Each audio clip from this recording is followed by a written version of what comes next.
Well, a buddy of mine had some friends that needed another guy for a softball tournament just one Sunday afternoon, and there was a fly ball hit to me. I was in kind of right center field, and it was a short one, so I ran after it, and I was kind of diving at it, and I didn't know the second baseman was coming, but they were coming to try to catch it as well. And as I was diving, I ran into them, and I caught their thigh just with my head, and they basically just kind of cranked my neck around, and at that moment it felt just like electricity went through me, just kind of shock right from my head to my toes. And at that moment I just went limp and fell backwards. I couldn't feel.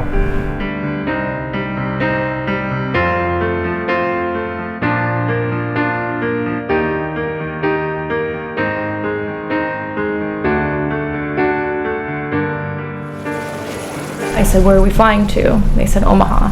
It's like, "We're at in Omaha." And I was like, we're both employees at the Nebraska Medical Center. We're not only comfortable there, we're confident in the care that we would receive there. So I was the trauma surgeon on call when Luke's injury occurred.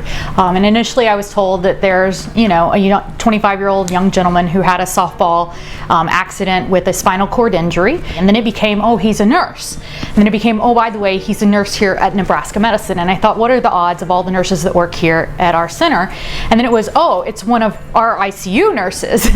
As I came into the ER, it was just comforting.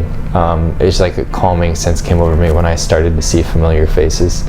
I saw Dr. Schlitzkis. She's a good friend, and I knew I was in good hands.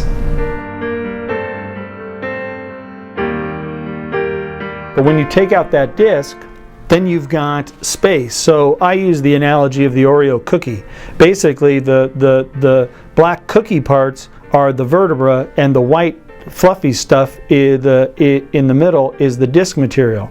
And it's like you've smushed it, although in Luke's case it's not really smushed down, but the white stuff's pushed out the back. You got to get the white stuff out, but then you have a space there, and you want to fill the space. So it's like you take a third cookie and you slide it in. He's young, and he's very healthy, and he's very strong. So he's got some huge pluses.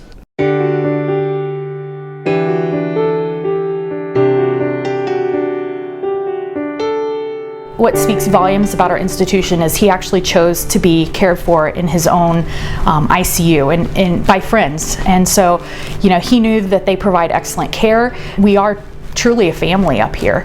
And so I think that that's probably one of the greatest honors that you can be given as a provider, as a nurse, as a physician, as any caregiver, is that somebody, your family member, your friend would want to choose you to have, to be treated by you. I can't thank him enough.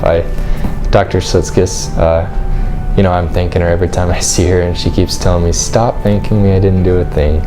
And I said, "You did." I mean, just seeing your face when I came in was enough, and I don't know. I think it's going to make me a better nurse, definitely. Having gone through all this and knowing how hard it is, and there's so many people who are going to have it worse off than me. I can relate to them now. I can tell them it's going to be okay. You just got to keep fighting, and we'll be there for you. What we provide you with is excellent care with a loving heart. We treat every patient as if they're our family member, because they are somebody's father, they're somebody's husband, they're somebody's brother, they're somebody's wife.